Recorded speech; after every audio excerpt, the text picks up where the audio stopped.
dari kendaraannya atau dari unta tersebut. Hadis diriwayatkan oleh Imam Ahmad. Ini menunjukkan bahwasanya surat Al-Maidah turun dan Nabi SAW dalam ketika itu di atas kendaraan sampai membuat unta tersebut tidak mampu membawa Nabi sehingga Nabi turun. Hadis-hadis ini menunjukkan bahwasanya Al-Quran merupakan suatu hal yang berat, bukan perkara yang ringan. Makanya Allah sebutkan dalam surah Al-Hasyr, "Law ma anzalallahu walau anzalna kalau kami turunkan kata Allah Subhanahu wa taala Al-Quran ini kepada jibal, yaitu gunung, maka sungguh gunung itu akan merasa berat." Ini menunjukkan bahwasanya Al-Quran bukan perkara yang ringan. Dan disebutkan bahwasanya dalam surah Al-Maidah, dalam ketika turun surah Al-Maidah saja itu berat bagi unta untuk membawa Nabi. Begitu juga Al-Quran, suatu hal yang sangat berat untuk diemban. Dalam akhir surah Al-Ahzab Allah SWT mengatakan, "Lau inna aradna al-amanata 'ala samawati wal jibal fa abaina an yahmilnaha wa ashfaqna minha wa hamalaha al-insan innahu kana zaluman jahula." Kami tawarkan amanah ini, yaitu agama ini, Al-Quran ini, kepada langit dan bumi dan gunung. Fa ashfaqna minha, maka langit, gunung, bumi tersebut merasa takut untuk menerima amanah tersebut. Ini menunjukkan bahwasanya amanah berupa agama Al-Quran untuk dipelajari dan diamalkan bukan perkara ringan. Langit nggak mampu, bumi nggak mampu, gunung nggak mampu. Wa hamalaha al-insan, kemudian manusia membawanya. Innahu kana zaluman jahula, kata Allah, sungguhnya manusia itu adalah makhluk yang zalim, menzalimi diri mereka sendiri, dan jahul, dan makhluk yang bodoh.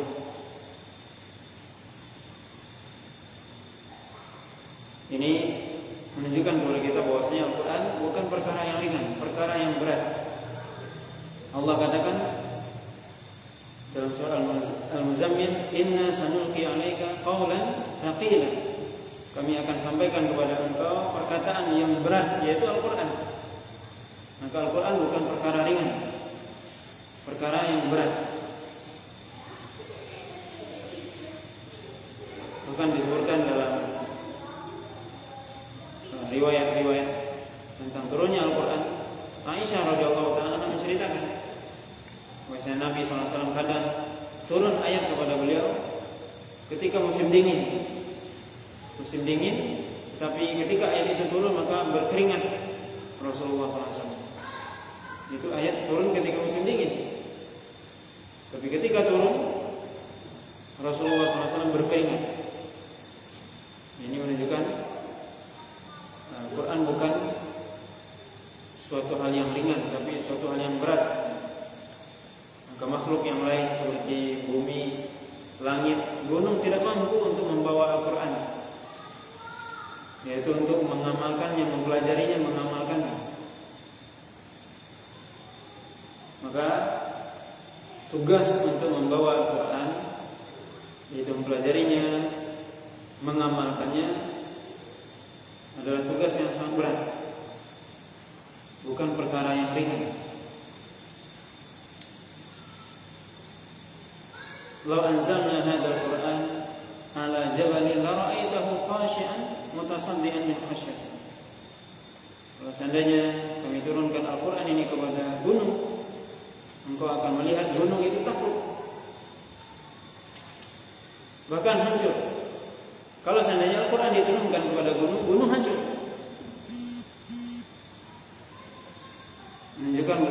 makhluk ya, seperti gunung saja takut, langsung takut untuk membawa amanah berupa Al-Quran. Hancur min khasyatillah ya, karena takut kepada Allah SWT. Maka orang yang dia mempelajari Al-Quran mestinya bertambah takut kepada Allah SWT. Ketika membaca ayat, mempelajari ayat, mestinya bertambah keimanan, bertambah takut kepada Allah SWT. Karena ini adalah perkataan Allah, perkataan yang menciptakan langit dan bumi, bukan perkataan manusia. Maka hendaknya dibaca dengan baik, dipahami, dipelajari, ditadaburi, diamalkan. Oleh karena itu Rasulullah SAW mengatakan Al-Quran wal Quranu hujjatun laka wa 'alaika. Al-Quran adalah sesuatu yang akan membantu Anda memberikan syafaat. Tapi juga di sisi lain bisa juga Al-Quran akan menjadi lawan atau musuh di akhirat bagi orang yang hanya membaca tapi tidak diamalkan. Maka ini tugas berat sebenarnya. Tapi sudah Allah SWT sudah mentakdirkan kita manusia untuk mengemban tugas membawa Al-Quran ini, untuk mempelajari Al-Quran kemudian mengamalkannya. Ini sudah menjadi takdir. Allah katakan dari wa hamalah al-insan, kemudian insan manusia yang membawa Al-Quran ini mengemban tugas melaksanakan Al-Quran, mengamalkan isi kandungan Al-Quran. Padahal manusia sifatnya zaluman, kata Allah, zalim, dan juga jahul, yaitu jahil, bodoh. Kita ini bodoh. Maka ini menunjukkan Bapak dan Ibu dirahmati oleh Allah SWT, tugas yang berat untuk mempelajari Al-Quran kemudian mengamalkannya. Oleh karena itu Nabi SAW mengatakan, khairukum man ta'allama Al-Quran wa 'allamahu. Sebaik-baik Anda adalah orang yang mempelajari Al-Quran dan mengajarkannya. Mempelajari Al-Quran, mempelajari mulai dari cara membacanya, mempelajari makna dan tafsirnya, kemudian mengajarkannya, mengamalkannya. Tadi bisa kita lihat ketika Jubair ibn Nufair ditanya oleh Aisyah radhiyallahu taala anha, "Ataqra'ul Maidah?" Apakah engkau membaca surah Al-Maidah? Maksudnya membaca di sini bukan hanya sekedar membaca. Karena qari, orang yang membaca di zaman Nabi SAW, di zaman para sahabat, maksudnya bukan hanya sekedar baca. Karena kalau sekedar baca, semua mereka orang Arab bisa baca. Itu bahasa mereka. Al-Quran dalam diturunkan dalam bahasa Arab, tentunya mereka bisa baca. Tapi maksud taqra'ul Quran, apakah engkau hafal, kemudian engkau amalkan, engkau pahami dan amalkan. Makanya Umar bin Khattab mengatakan bahwasanya beliau mempelajari surah Al-Baqarah saja 8 tahun. Maka yang penting dalam hal ini adalah tidak hanya sekedar hafal. Mungkin banyak orang yang hari ini hafal Quran, tapi perilaku dan perangannya bertentangan dengan Al-Quran. Karena hanya sekedar menghafal lafaznya saja, tidak memahami makna dan juga tafsir dari ayat tersebut. Ya, Umar bin Khattab, seorang umat, mempelajari surah Al-Baqarah saja 3 juz lebih. Itu 8 tahun. Mempelajari, menghafalnya, mempelajari maknanya, mengamalkannya.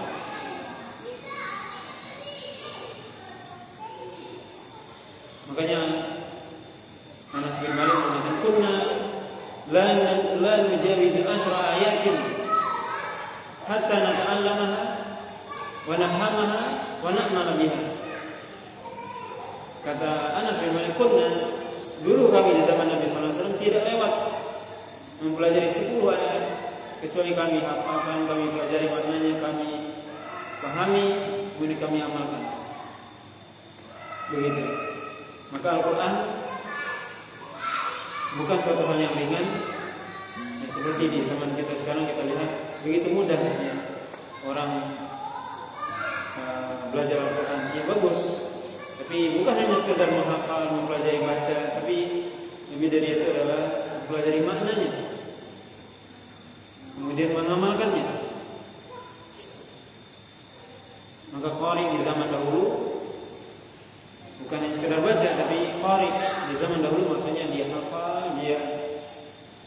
paham dan dia amalkan.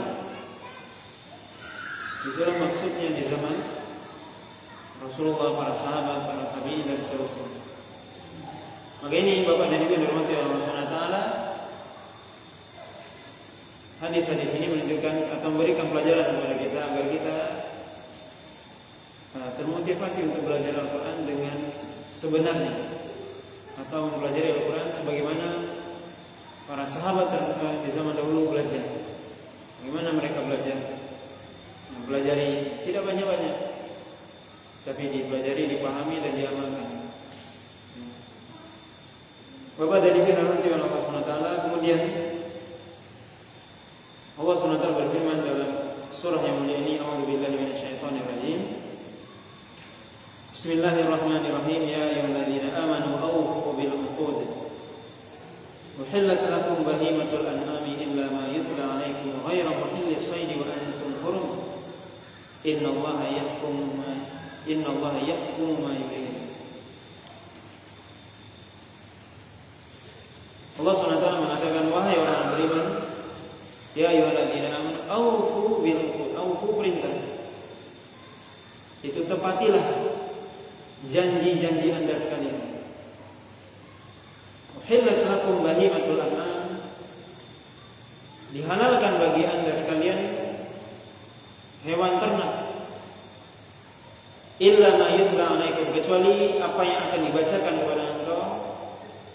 Ghairu muhillis shayd wa antum hurum, dan kalian tidak berada dalam keadaan, dan kalian tidak melakukan sayd, yaitu berburu, dan juga tidak dalam keadaan berihram.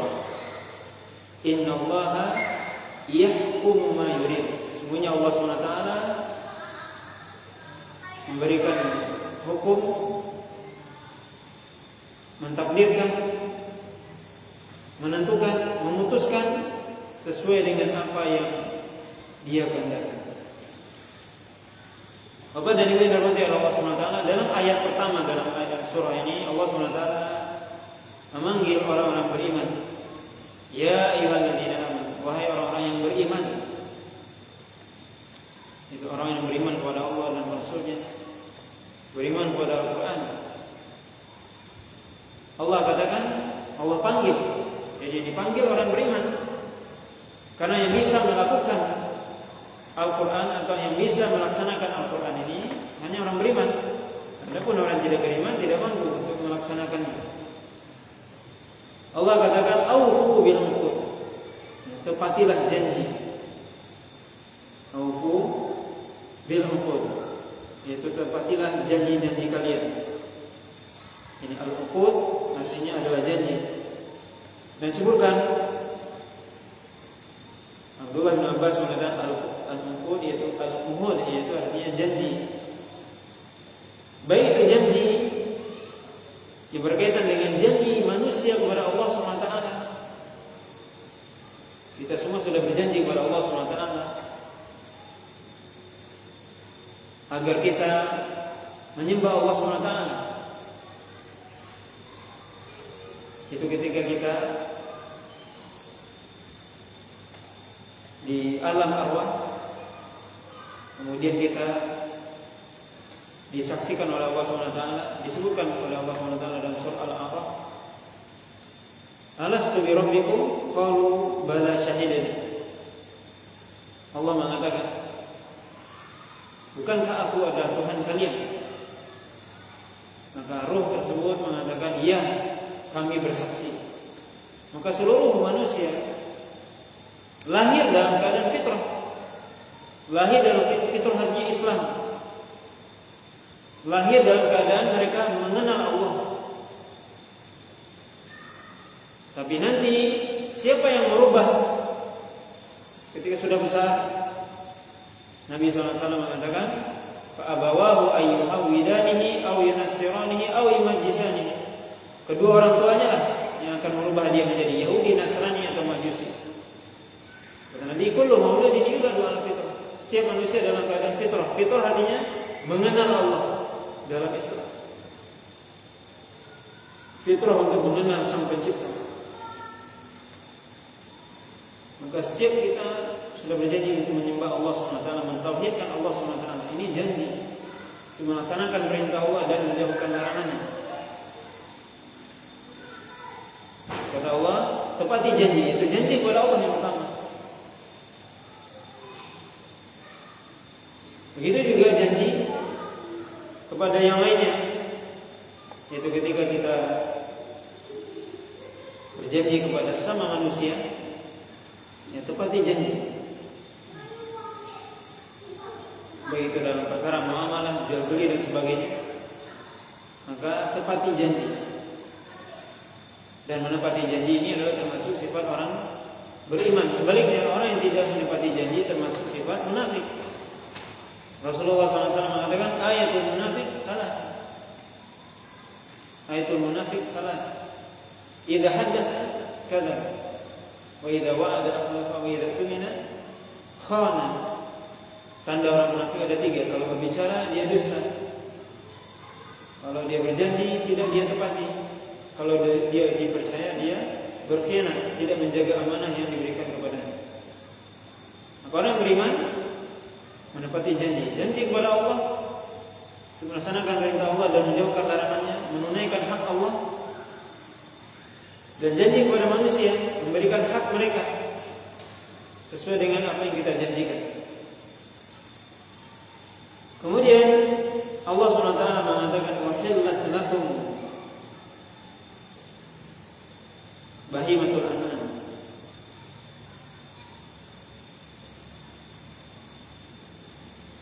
Yaitu dihalalkan bagi kalian bahimatul an'am, hewan ternak. Hewan ternak artinya adalah sebutkan para ulama, yaitu al-ibil wal baqar wal ghanam, unta, sapi dan kambing. Ini disebut dengan hewan ternak, bahimatul an'am. Nanti setelah surat ini, surat Al-An'am yang disebut surah Al-An'am, yaitu surah hewan ternak, yaitu unta, sapi dan kambing. Ini disebut hewan ternak.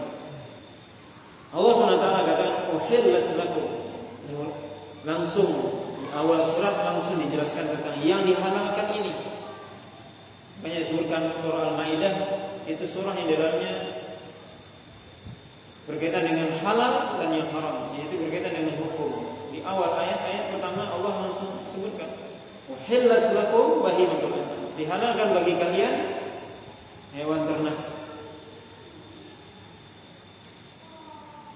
Uhillat lakum bahimatul an'am, yaitu dihalalkan bagi kalian hewan ternak, illa ma yutla alaikum.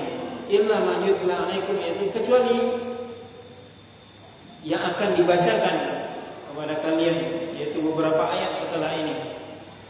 Itu ayat ketiga nantinya. Itu Allah SWT mengatakan dihalalkan bagi kalian hewan ternak, yaitu unta, sapi, kemudian kambing, kecuali yang akan dibacakan setelah ini, yaitu ayat yang ketiga nantinya. Allah katakan hurrimat alaikum, diharamkan bagi kalian. Jadi maksudnya illa ma yutla alaikum, kecuali yang akan dibacakan setelah ini.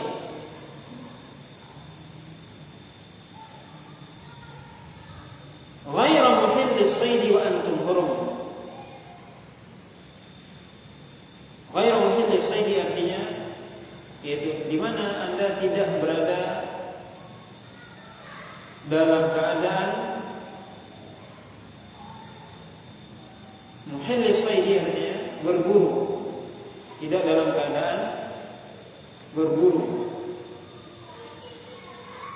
Wa antum hurum, sedangkan Anda ya dalam keadaan ihram. Artinya nanti akan disebutkan bahwasanya orang yang sedang melakukan manasik, yaitu melakukan ibadah haji ataupun umrah, maka tidak boleh bagi mereka berburu. Ini salah satu larangan bagi orang-orang yang mereka sedang melakukan haji dan umrah, maka dilarang mereka untuk berburu. Tidak boleh mereka berburu ketika sedang dalam keadaan haji ataupun umrah. Nah, maka ini ada. Kemudian Allah katakan, jadi Allah katakan dihalalkan bagi kalian hewan ternak kecuali nanti yang akan disebutkan ada pengecualian, dan juga ini pengecualian dalam keadaan. Pengecualian yang pertama, illa ma yusla alaikum, kecuali nanti akan disebutkan beberapa hewan yang atau beberapa keadaan hewan yang tidak dibolehkan. Jadi pengecualian pertama adalah pengecualian keadaan hewan yang tadinya halal kemudian diharamkan. Nanti akan dijelaskan di ayat yang ketiga. Ya, dihalalkan bagi kalian unta, hewan ternak, unta, sapi dan kambing, kecuali nanti di ayat yang ketiga ada keadaan mereka ini, hewan ternak ini yang tidak dibolehkan. Kemudian pengecualian yang kedua yaitu tidak boleh kalau seorang sedang dalam keadaan ihram. Ini berarti pengecualian orang yang ingin memakannya. Kalau tadi hewannya, keadaan hewannya, sekarang orang yang memakannya tidak boleh dia dalam keadaan berburu, dia tidak boleh dia dalam keadaan ihram. Artinya orang yang dalam ihram tidak boleh dia berburu. Orang yang dalam keadaan ihram tidak boleh dia berburu.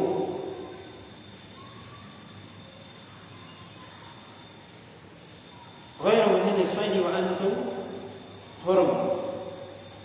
Kemudian Allah katakan di akhir ayat, innallaha yahkumu ma yurid. Allah SWT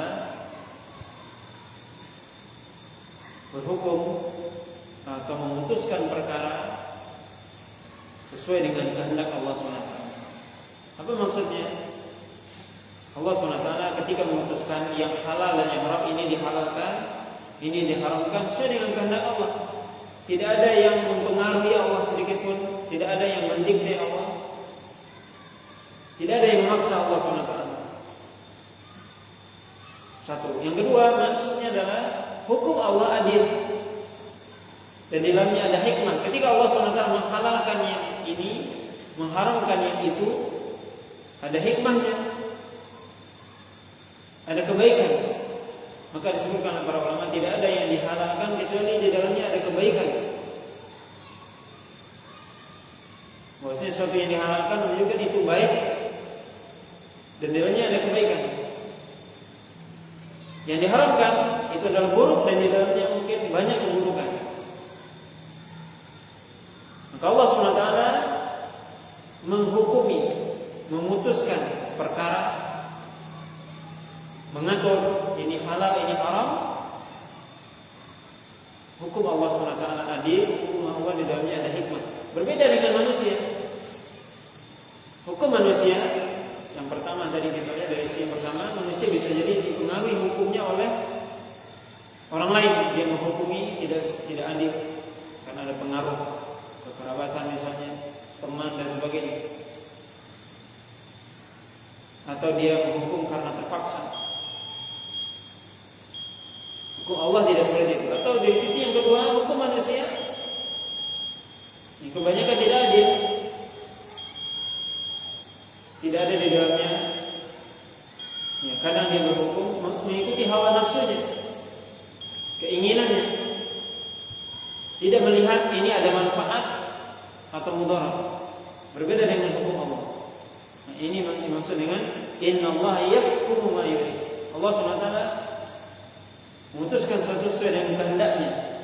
Sesuai dengan kehendaknya di sini bukan berarti dengan bahasa kita sekehendaknya, maksudnya sekehendak seperti kita, kehendak kita sesuai dengan hawa nafsunya, bukan begitu. Ini harus dipahami dengan baik. Karena Allah SWT berbeda dengan makhluk. Allah SWT tidak ada yang memaksa Allah, tidak dipengaruhi, tidak ada hawa nafsu.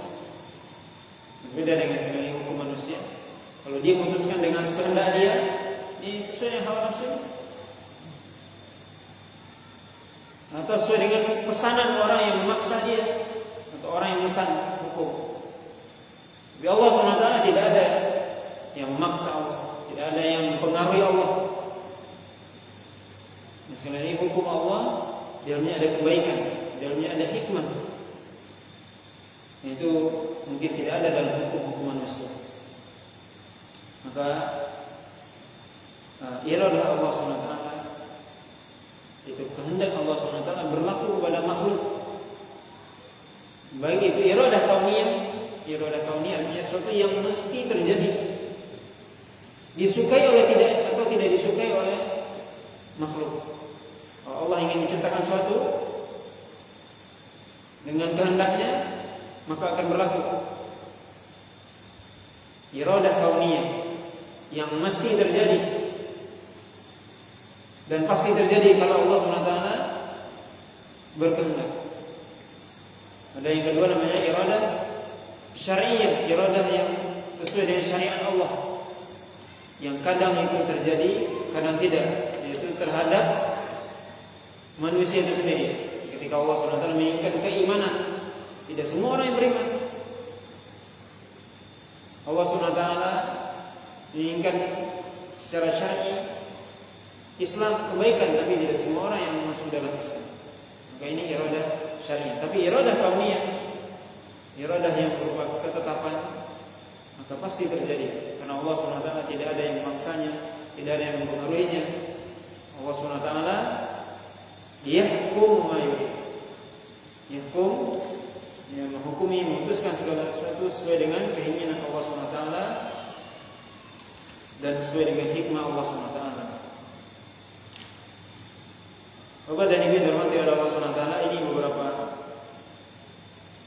pembahasan mungkin ya, beberapa hal yang bisa kita sampaikan di muqaddimah dari surah Al-Maidah ini yang berkaitan tadi dengan tentang pentingnya Al-Quran atau beratnya Al-Quran untuk kita amalkan, kita pahami. Kemudian juga tentang perintah Allah SWT untuk menepati janji, dan Allah SWT menjelaskan yang halal dan yang haram, di mana keputusan Allah SWT menghalalkan sesuatu dan mengharamkan sesuatu itu di dalamnya pasti ada hikmahnya. Wallahu ta'ala alam. Subhanakallah wa bihamdika, asyhadu an la ilaha illa anta, astaghfiruka wa atubu ilaik. Sallallahu ala nabiyyina Muhammadin wa ala alihi wasallam. Wassalamualaikum warahmatullahi wabarakatuh.